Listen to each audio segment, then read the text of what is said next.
Once a month, Anissa and I slow down, sink into this couch, and open the kind of conversations we rarely get to have in the chaos of running a business.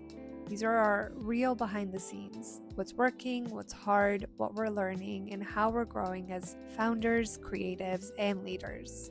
We share them with you in hopes that something here sparks clarity, courage, or even just comfort in your own journey. Let's get into today's conversation. Thank you for coming, Ginny. My pleasure. Before we get into this talk, this is a bit more serious talk. We're talking about a topic that I think a lot of people may be struggling with. World's on fire, there's lots going on, we're feeling a lot of things. Before we get into it, maybe you wanted to introduce yourself and tell us a little bit about yourself. Yeah, so I'm never sure how to introduce myself because there's so many aspects of a person, right? Yes. I'm someone who is extremely passionate about individual wellness as well as collective wellness. I help leaders and their teams think clearly during the day and sleep soundly at night. Oh, I love it. This is exactly why I wanted you to be part of this conversation. So you've been doing this for a long time. I've been running my own business, doing this for, it's going to be 15 years very soon. But even before that, when I was working I worked in a few different organizations in different roles. I was kind of already doing this. You know what I mean? Yes. This is just a part of who you are. It's just an evolution of what I was doing since very early in my career. I love it. Yeah. So you and I met, I think it was 2 years ago now, at a conference in Denver. Yes. And I just remember your presence during that conference for me. When I first met you, you had this very calming and very confident presence. And it was really grounding for me during the conference. Nice. And I'm very, very thankful that we've stayed in touch and that we can, work with each other and help each other when we need to. What we wanted to talk about is that the world is on fire. No matter where you're from, there is something happening that either affects you or someone that you know. And it doesn't matter where we get our news. Most of the time it's, through our digital devices, which we spend a lot of time on. And so it's really close to us. I understand that we are one of the first generations to really experience this as such a close range. Like we are experiencing global tragedies at a really local level, like at a personal level, and we are sharing it on a more local level. I see it in the conversations that I'm having with people around me in our community, that it's affecting us. There's a lot of people being, burnt out and having difficult conversations. And so, as leaders in our space, we thought that this is something that, a lot of people are kind of addressing right now. And how are they addressing it? I don't know. I had these questions myself and, I didn't really know who to talk to about it. So that's why we thought maybe something that we can address together, just have open conversation and kind of see what your advice is and what you see on your end, again, communicating with a lot of leaders. We're on our phones. That's the closest device that we have to us. And because we're communicating with our loved ones on our devices, we're absorbing news, we're, getting a lot of information, we're getting educated on our devices, everything just comes through our devices. And so, this happens to me. I'm on my device in the morning and I'm scrolling and I'm seeing things that are very alarming, videos, pictures that are just heart-wrenching. And then I put it down, I breathe, and then I get on a call. I have a meeting and I get on a call, and then it's, you have to put on a face that everything is okay. And then people are asking you, how are you? And I sometimes debate what to say. Do I say, oh, it's hard, I don't know, I'm feeling a lot right now, but I also don't want to bring the vibe down. I want to be positive. There's lots going on. We're about to maybe pitch something. I want to keep the energy up. Yeah. But I'm also just feeling so much right now. I just watched maybe somebody get hurt. watch maybe somebody die. Like there's just so much that we're seeing, and my nervous system is just like on fire. Absolutely. Okay. And so, what are some ways that we can address this, and the ways that we can get ahead of it? Yeah, I'm really glad to hear you mention that you're aware that your nervous system is on fire, because that's what's happening, is that we are, as humans, we have a nervous system that is constantly reacting to our environment. And so if a big part of your environment is this information that comes to you through your device that is constantly triggering difficult emotions, triggering empathy, triggering sadness, triggering stress, Yes. triggering worry, Yes. right? Then yes, then your nervous system is going to be on fire when you go into a meeting. And the goal of the meeting is not to connect with another human about how you're feeling. The goal of the meeting is to maybe make a sale. Yes. Right? Exactly. Yes. Yes. And we know that in order to make a sale, there's a couple of things that have to happen. You do have to connect with the other person. And so whether you're aware of it or not, your nervous system and that person's nervous system are connected. They're linking. Yes. So even if you don't say out loud, oh, I'm like feeling so heavy because of the news I woke up to this morning, your nervous system is actually communicating that state. It's in your pupils. Wow. It's in the amount of sweat that might be coming through your skin. Right. The other person isn't intellectually taking in that information. They're not having thoughts about it, but their nervous system is reacting to your nervous. Wow, this is fascinating. And this can happen over a video call just as much as it happens in person. It happens more when we're together in person. Right. But it does happen over video calls as well. So yeah, I think it's important to acknowledge how we're coming into a call. Yes. And create a moment of real human connection. Yeah. But I think it's also necessary for us all to develop a skill, which is nervous system regulation, which is being able to calm down your nervous system and to come back to the current moment and say, you know what? Yes, this is happening, but right now I'm on this really soft, nice couch. Yeah. With this very kind person in front of me, and we are safe right now. Right. And it's okay to acknowledge that we're safe. Yes. Just because in other parts of the world, people are absolutely not safe, doesn't mean that it's going to be helpful for us to feel the way that they're feeling. It's not useful.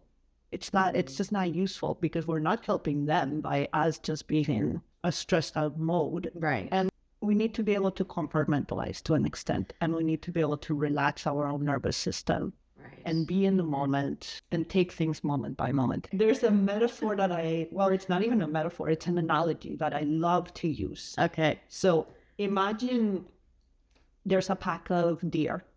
They're all grazing on the grass, right? They're just hanging out. It's a nice day. Suddenly, a pack of wolves comes from out of the forest. The deer instantly sense the danger. They all start running as a pack. Right. Yeah? Their nervous system has become activated. They are in what's called sympathetic mode. They're running for their lives. One deer gets taken down. All the wolves go and feast on that deer. The rest of the pack, they run for another 30 seconds, and then they go right back to grazing on grass. They are fully relaxed within 30 seconds of this event happening. Wow. Right? That's what the nervous system is. That's nature. That's nature. That's what the nervous system has evolved to do. Our nervous system is capable of doing that too. The problem is that we have this involved part of the brain that does a lot of thinking.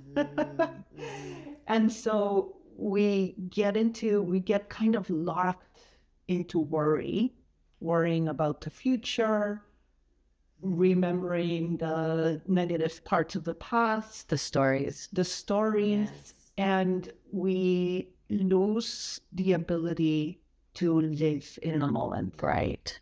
That pack of wolves is going to be satisfied for an entire week. They're not going to go hunting again for a week. Wow. And so the deer are just fine, and they're digesting. That's the other thing, is that we need. get so worried that we stop digesting our food. And then that creates another level of stress. Now it's no longer the emotional stress from being aware of all the awful things that are happening around the world. It's also internal stress because our digestive system is in pause because it senses danger, when in reality, we're actually safe. Yes.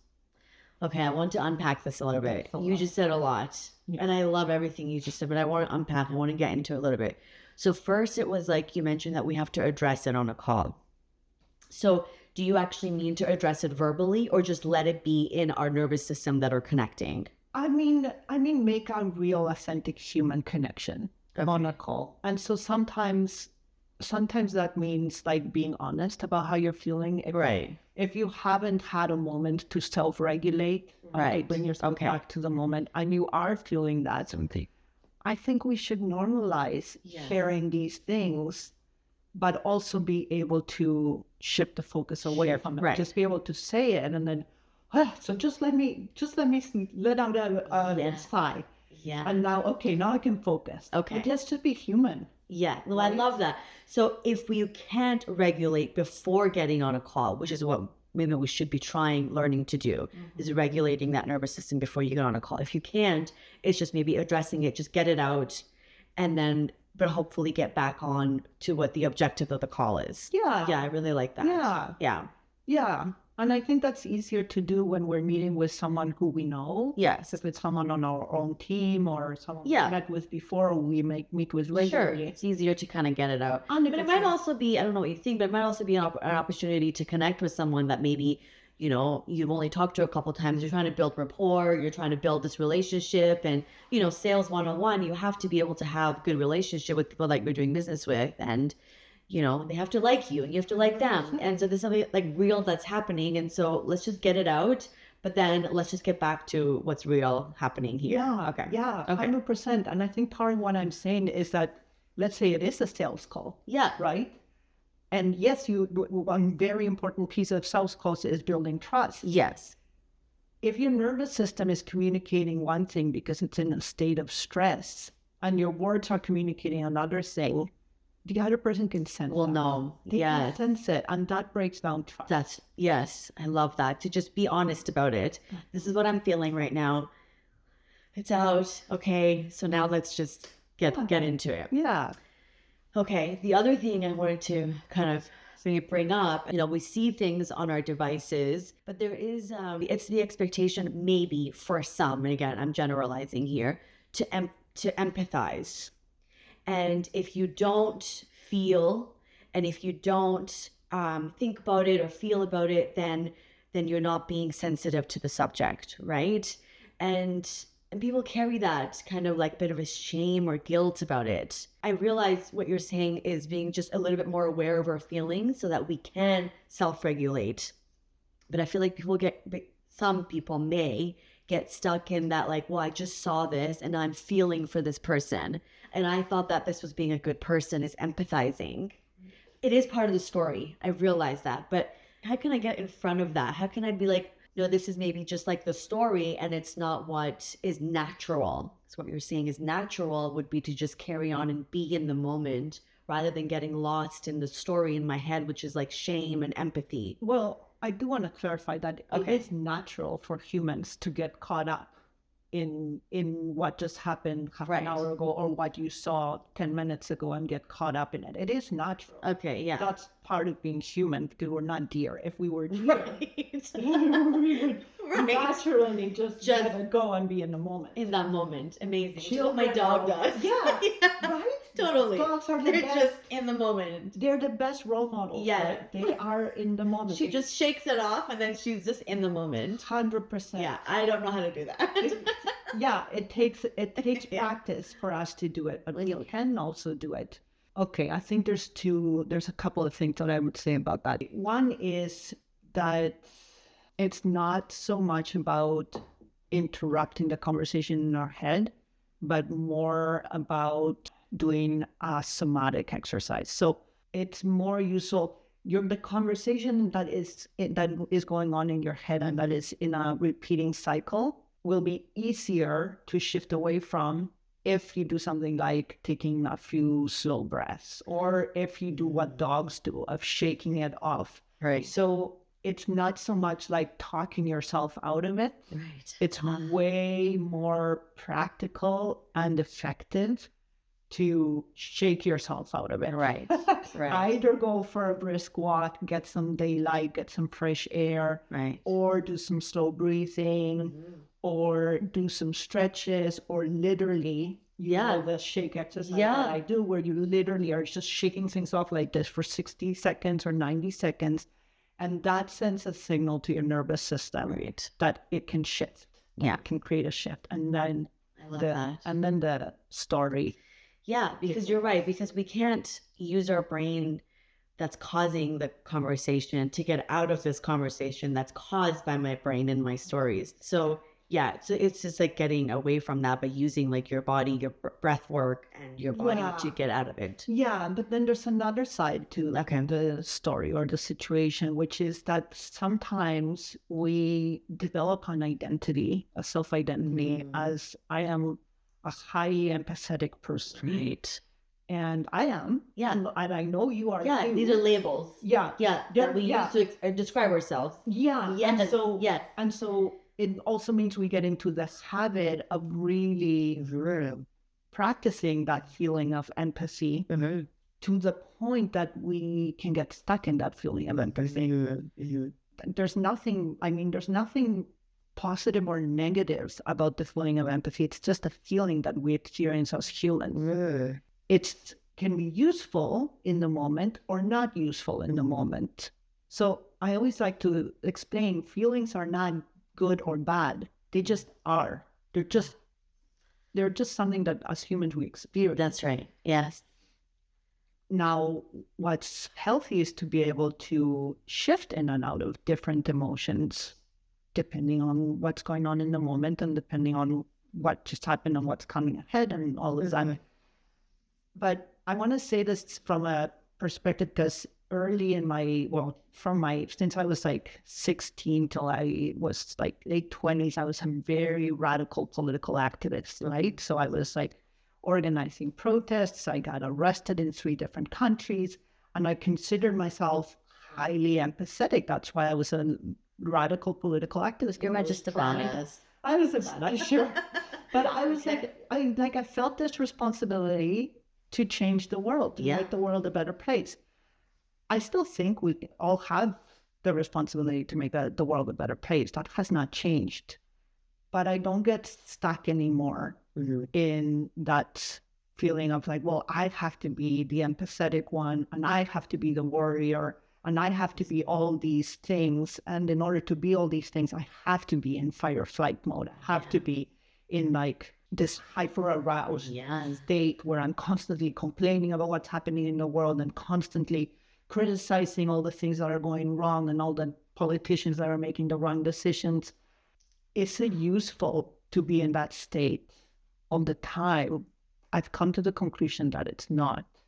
It's much more useful to be able to shift in and out of it, depending on the context and depending on what you need to accomplish in this moment of the day. And there are many moments of the day where it's much more useful to project calm and peace and to connect with joy, because that helps the people that are around me also feel peaceful and connect to joy. And I think that the more we can connect to peace and joy, the more it will trickle out into the world. And that's what we need. That's what we need, ultimately. Oh my God, there's so much power in what you just said. No, really, like this is so powerful, and it's practice. Like this is, I think, like a lot of self-awareness to be able to just catch yourself in those moments and to be able to just be aware of what your body's going through and to stay in the moment. And you're right, there is so much more power in being able to watch our emotions just be and then stay with them in the moment without getting caught up in them. Yeah. And the truth is that if you get caught up in constantly feeling empathy and raged for what's going on in the world, you're actually going to reach a point of burnout. Yeah, burnout. That's what happens. Yeah, that's exactly what And then you're not useful. No. You're not. to not just not yourself, but to nobody around you. Exactly. Yeah, Exactly. it's unfortunate. Yeah. It's a skill. Yeah. But I also want to say that as you started off, our devices are a source of all sorts of information. We use them to connect with loved ones. We also use them to get news. And we live in a capitalist system that, unfortunately, it's in the interest of many, many different high-powered people to keep the population in fear. Oh, yes. Preach, girl. Yeah. Oh, yeah. And to keep the population divided, right? The different, I'm on this side, you're on that side, therefore you're my enemy. And therefore, we're not exposed to all the good news that is happening at any given moment. There are a few channels, for example, I'm on a newsletter that just sends positive news from around the world. And so the news is things like they just managed to clean out this whole section of the ocean from plastic pollution, and the whales are thriving. Or the news is there's been a team created that is rescuing seals. Yeah. And they show you a video of how the seals are being rescued, and all these really beautiful things. Or there's been these many healthy babies born in the last 30 minutes. There's so much good news in the world that we are not exposed to. Interesting. And I think it's breathing in and out. We can't just take in oxygen and hold it in and not breathe out. That's right. There has to be a balance. And so I think with the news, it's the same thing. We have to make a choice to create that balance. To see that. Yes. Yeah. Because your device is not going to feed it to you unless you don't have to share that newsletter with me. And we'll share it maybe in the links. Yeah, that's such a nice reminder. You're absolutely right. It is up to us to make a decision to also see the good. Because there's absolutely nothing that we can, like you said, hold your breath. And what's that going to do? You will get burnt out. Yeah. You need to exhale and look at the good. Yeah, this may sound like woo-woo spiritual, but you also need to focus on the good and see more of the good so that there will be more of the good. Yeah. Be grateful. Yeah, being grateful. Practice gratitude. Right. And share it around. Yeah. Because there really is a lot of good. Yeah. And these are the reminders we need every so often. Yeah. Again, it is just so easy to get caught up. But maybe we can also just, focus our content on maybe some of the things that we're absorbing. Again, like you said, to be more positive. But for example, algorithms also feed into this, right? So when I'm only focused on some of the negative things, and it'll just kind of continue giving me those things. Yeah. So maybe if I, also search for some positive things. Yeah. It will feed me some of that. But there is a balance also between staying informed. I want to be an informed individual. I want to be able to have intellectual conversations. So it's important to keep in mind what's going on in the world. But where's the fine balance between, yes, being absorbed in it and letting just consume me and drag me down to, you said, because there's benefits to that. There's benefits in keeping me afraid, keeping me weak and depressed, because then I just, become ill and divided. Absolutely. How do I train myself maybe, or shift or interrupt that to say, hey, I want to also remember the good. Be informed about a variety of things. Right. Not just the drama and the tragic news, which is so easily accessible. Right. Be informed about some of the very exciting and positive news and amazing innovations that are taking place, right? Yeah. Social innovations in particular. Yes. Work that communities are doing that are making a real difference at the grassroots. That's right. And then, of course, there is, just like with diet, too much is never useful. You have to moderate, and that's where you have to be able to balance and have boundaries for yourself, right? I really like to encourage people not to look at me as person in the morning. Don't start your day with it. There's no need. There's no need because, Oh man, that is such a big one. yeah, That is huge. We do this, we don't even realize it, but that's what we do. First thing you do, you just open your device, your phone, your computer, whatever it is that you're on, and you're like, well, what's going on? and here's one of the reasons why we do this. And I think you've heard me talk about this before. Naturally, the human body produces cortisol in the morning when it's time to wake up and get started with your day. Right. Unfortunately, a lot of people's bodies are not functioning optimally for many reasons. Right. We can get into the reasons another time. Okay. But the result is that natural cortisol spike that is supposed to happen naturally isn't happening. Right. And so people feel like they wake up and they have low energy. And so one way of increasing that energy that people do unconsciously is by opening up their phone and looking for something that Dopamine. Yes, it's looking for that. It's dopamine, but it's also the stress, like The rush. the rush. Something that's like going to cause a spike of stress so that you increase cortisol so that you're ready to start your Alert. day. Right.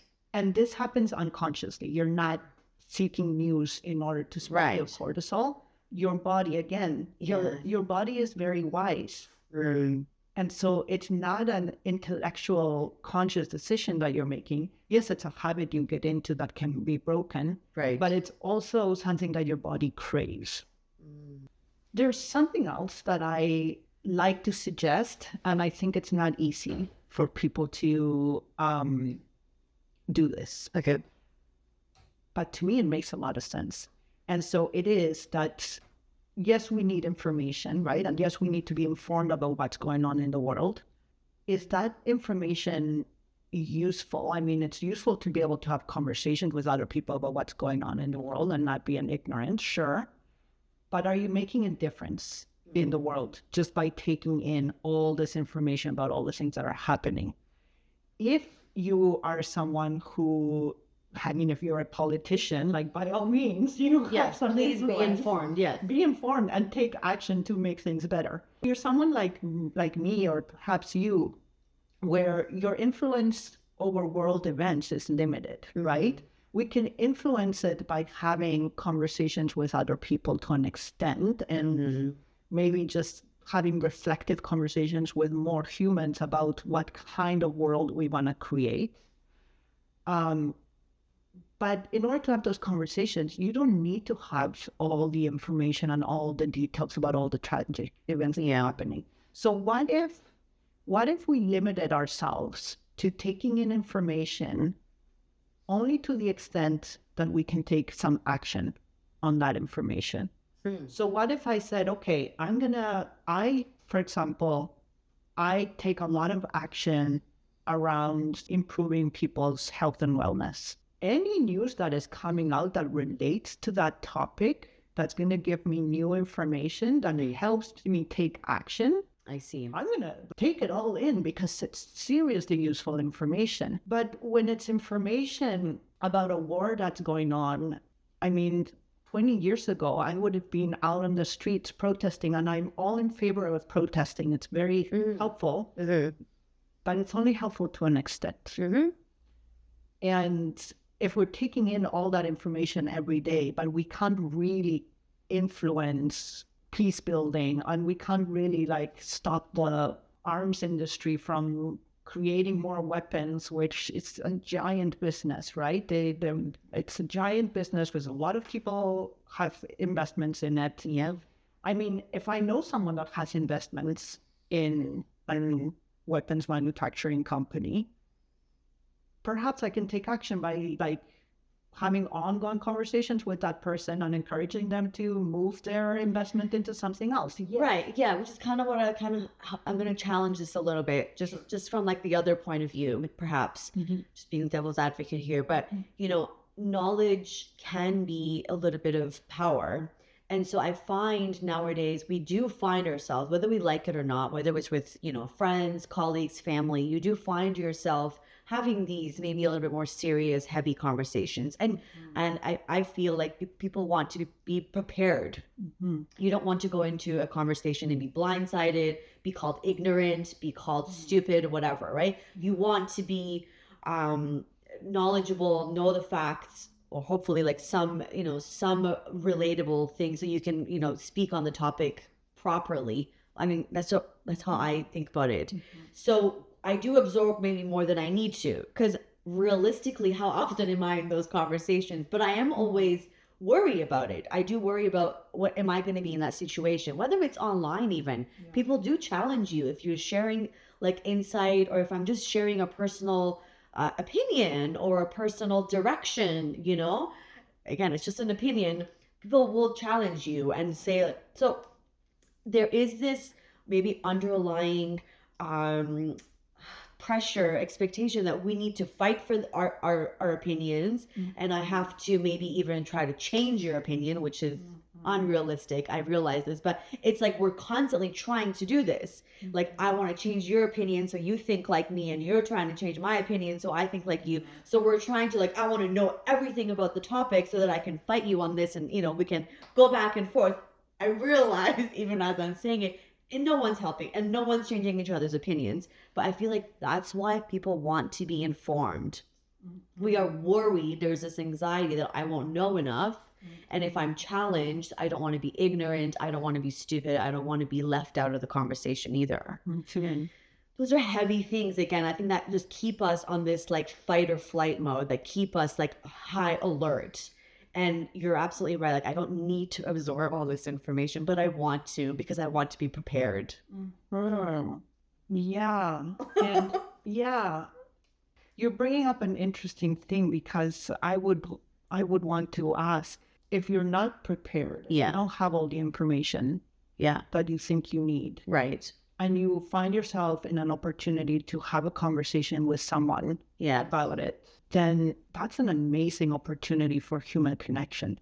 And it's an amazing opportunity to practice curiosity. Yes. To learn more by having a conversation with the person.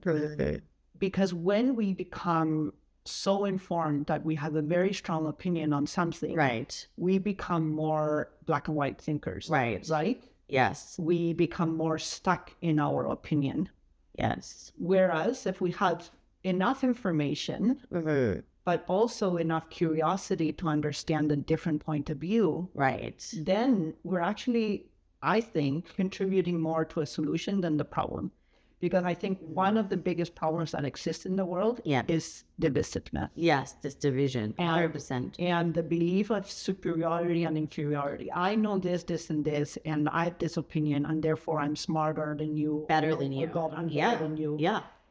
There's always a good reason why the other person has the information that they have, or the opinion that they have.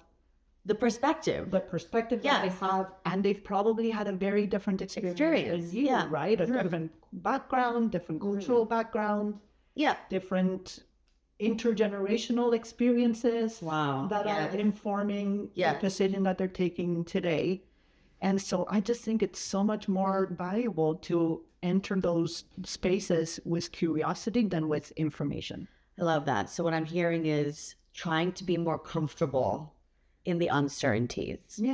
Be more comfortable saying, I don't know about this. I'm curious to know what you think about this. And not maybe having to agree or disagree.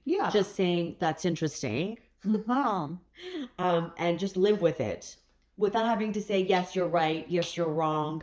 It's just, that's interesting. What your perspective, your opinion. And I'm interested to learn more. Sure. Yeah. I mean, that's really insightful for myself included, because instead of trying to just be like right or wrong, be part of a conversation with just one side.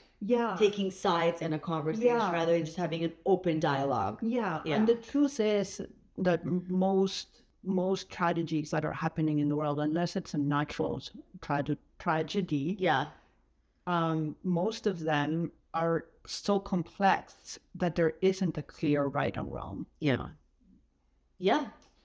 You know, and I'm saying that with like some hesitation. Of course. Nothing is so black and white. Nothing is just so black. There's often like a long history that has led to this moment, and there's like some really corrupt interests as well. Of course. We should have to admit that too.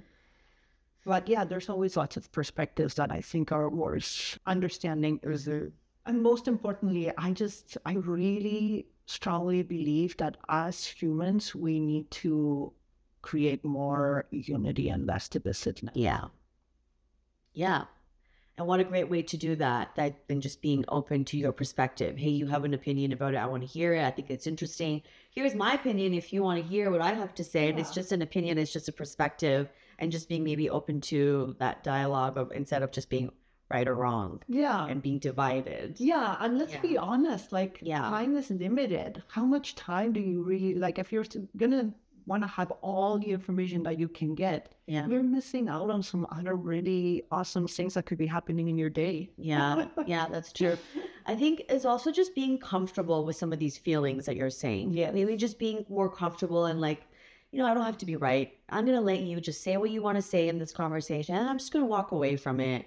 And I'm not going to try to fight you. I'm not going to try to just sit here and just have this feeling inside me that's going to brew and stay with me, maybe for even a couple of days. I'm going to walk away and just be so intense and aggravated and be so tense, right? I'm just going to let you say what you want to say. Cool. That's nice. It's interesting what you just said. And then just get on with my day. Sure. And just protect your energy. And protecting your energy. Yeah. Stabilize my nervous system and take those deep breaths, like you said. Yeah. I mean, again, it's just a lot of practice, a lot of self-awareness, watching yourself before you get into those conversations. Yeah. Yeah. Yeah.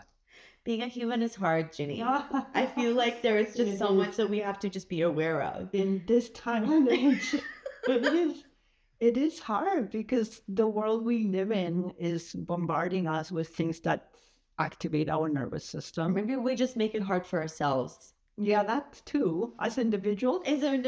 These stories. No, yeah. It's a broader topic. I don't want to ever put any blame on the individual. Right? Right. Because we are part of a socioeconomic reality. We're part of nature. And there's lots happening in the world. We feel it as an ecosystem. It's our broader consciousness, like we're connected and we just feel it, and it's part of our nature. It's just hard to be, I think, aware of all this is going on. Yes. And to be able to just be like, okay, I see what's happening. And the responsibility to change your habits or change your approach is in the individual. Yes. As an individual, you're the one that can make a different choice, do something differently.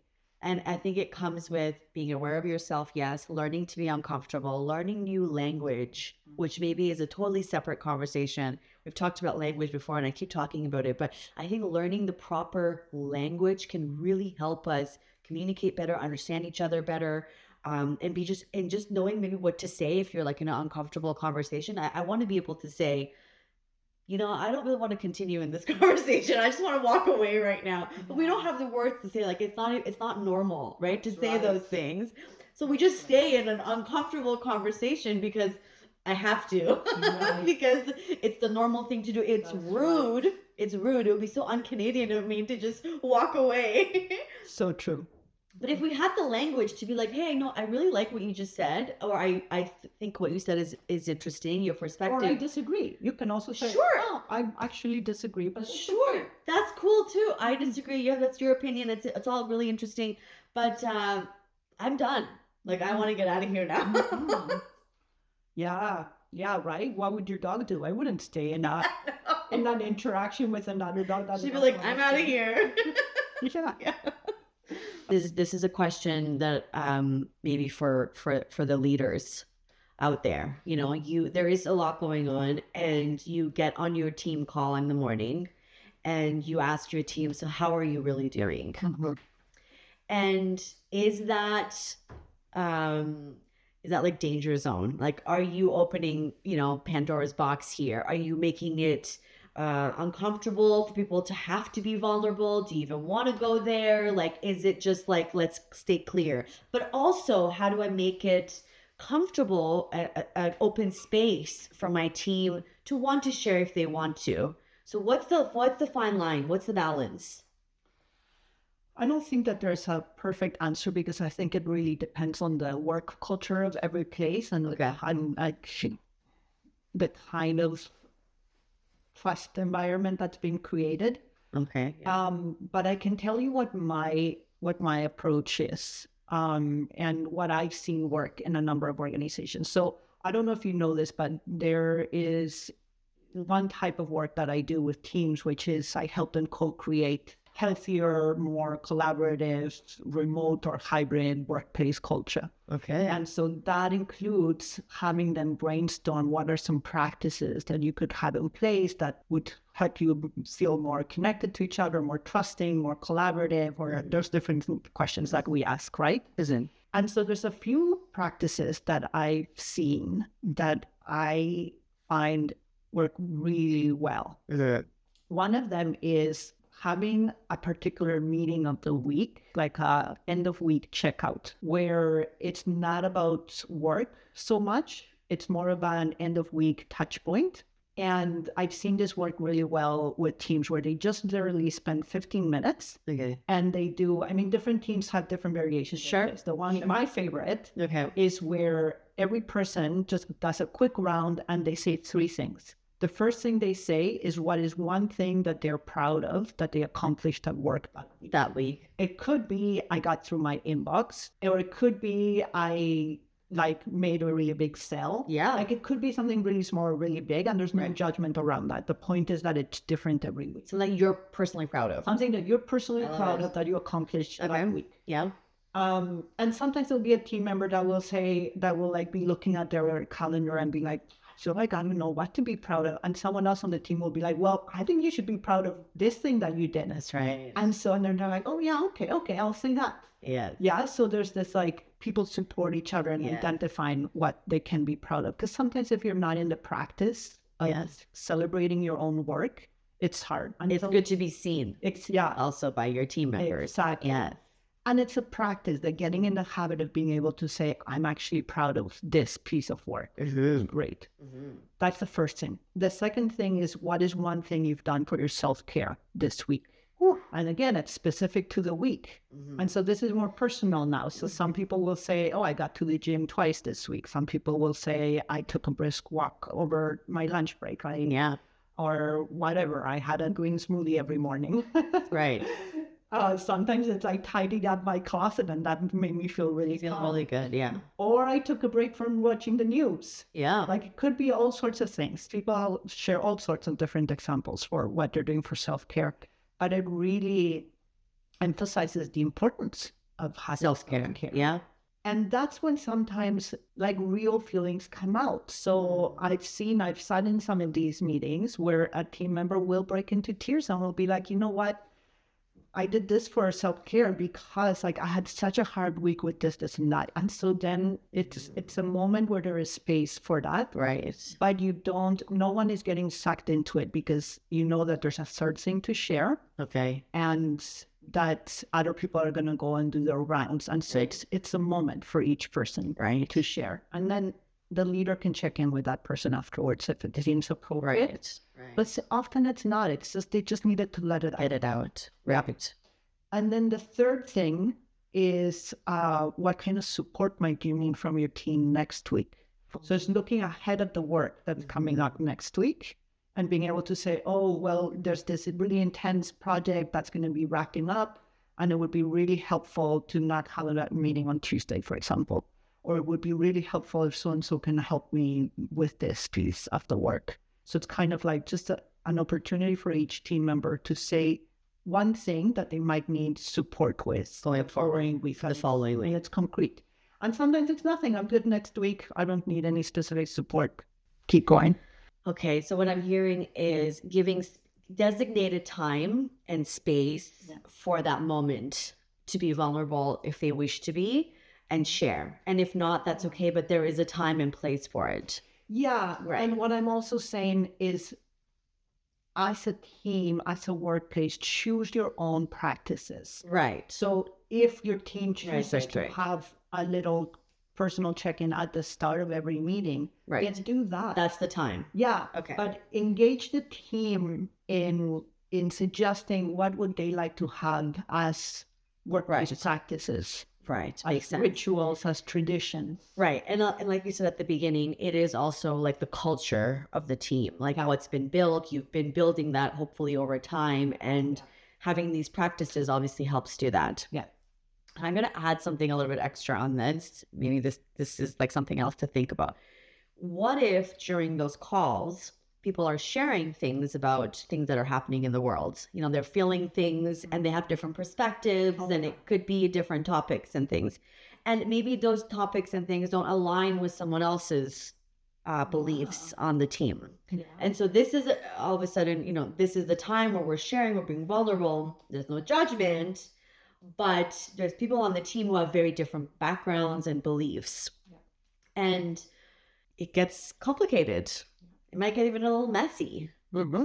And we were trying to just be harmonious, and obviously everybody wants to be kind, but it's not always like that. Yeah. Yeah. So what do we do when it gets messy? Yeah. That reminds me of a conversation I was actually having just a couple months ago with the HR leader of an organization where they have real diversity in their workplace. And actually the type, I won't say which organization it is. It's a well-known organization in Canada. Okay. And they have a lot of journalists that work there. Yeah. And so the journalists, of course, are covering these topics and are exposed to these topics and need to be exposed to these topics every day. Right. And of course, there are people who come from different backgrounds and very different positions on the topics that are being covered and talked about in the workplace. So they can't avoid conversations. And she was actually just telling me how impressed she is with people's ability to just be professional. And it might be the nature of their profession, where because they're journalists, they have developed this skill. But I do understand that it's very personal as well for some people, right? Right. And I did have an experience with an organization that I was working with, where two team members came from very different religious backgrounds, and were both each taking very different positions on a world situation that's current. And they had been very close friends at work. They'd worked together on projects. They were really close. They would even go out for a drink together. Yeah. Like they knew everything about each other's families, like different religions, yet very close friends. Right. But when this particular war erupted, right, they had one interaction that was not even in person, it was online. Right. It's an interaction that happened over social media that completely broke their friendship and their ability to be in relationship with each other. And it was heartbreaking for the whole team. Yeah, I bet. And it was just insurmountable to the point that one of them was already leaving the organization for other reasons, nothing to do with this. And so it just happened that they didn't have to keep working together. And so there was nothing that needed to be resolved. But I watched this and I was like, it was painful. Yeah. It was painful to watch, and I did not have a solution. Yeah. And sometimes maybe there isn't. I don't know. Like, I feel we talked a lot about, having self-awareness and being able to, support our systems and being able. So I think a lot of those things help us so that when we are in those situations, we can separate perhaps ourselves. But I think that's when it gets really challenging, is when those perspectives are really tied really closely to our identities and our backgrounds and our cultures, and it becomes really difficult to have these conversations. And again, I want to circle back to having language to be able to talk about these things. I think if we had the language to say, this is making me really uncomfortable. Yeah. I'm not comfortable having this conversation with you. I have respect for you. We have different perspectives. I want to just get out of this conversation right now. And making those things, maybe normalizing it to say, like, that's okay. I get it. Let's just agree to disagree. It is what it is. And making that okay, rather than, again, just being stuck in those conversations where we just have to keep fighting with each other. Yeah. I think if we had better language, and maybe if those things were just taught at like a younger age, you know, to be able to just communicate our feelings. Like, I'm really uncomfortable in this conversation. I don't want to continue with you. Like, I respect you as who you are. We have different perspectives. We have different cultures. And it actually feels unsafe for each of those people. Right. They actually don't feel safe. Right. Which is why they react the way they react, and they don't feel safe for good reason. It's not. It's not something that you can intellectualize again. And I think it goes back to that division, how I think a lot of those bigger, you know, corporations and our society prefers us to be divided. And this is a clear example of that. It's best for us to be divided. But I think nurturing a culture of, you know, self-care will really help that. All of those things help us get in front of that before it even happens. If I'm taking care of myself, if I'm taking care of my nervous system, if I'm doing the breath work, if I'm doing self-awareness. So when I am in that situation, I can hopefully say, hey, oh my God, this is happening right now. Let me just say what I want, what I feel right now. Yeah. And then maybe just get out of the conversations. Yeah. And that's it. Yeah, for sure. But it's like a whole thing. It's a whole practice. It's not just one thing maybe that we can do. It's just a series of practices that we can learn and make it part of our habits. Yeah. Well, that was a lot. But this was really helpful for me. Was it? Oh, yes, 100%. I feel like you've brought up a lot of things into light that I hadn't really paused to think about. This kind of conversation helps me pause and think about these conversations that are happening, these situations that are happening day to day with my team, with myself, and things that I can do. And so I feel like next time I am in that situation, next time I am, you know, faced with an example like that, I can maybe deal with it a little bit differently. I hope so. Yeah. So I want to thank you again for being here and just being so open and having these difficult conversations with us. I also want to thank you for everything that you're doing, for all these organizations and leaders that you work with. They're lucky to have you, and I hope they know that. I'm lucky to have them too. I love my clients. They're lucky. They're lucky to have you. So until next time, I guess.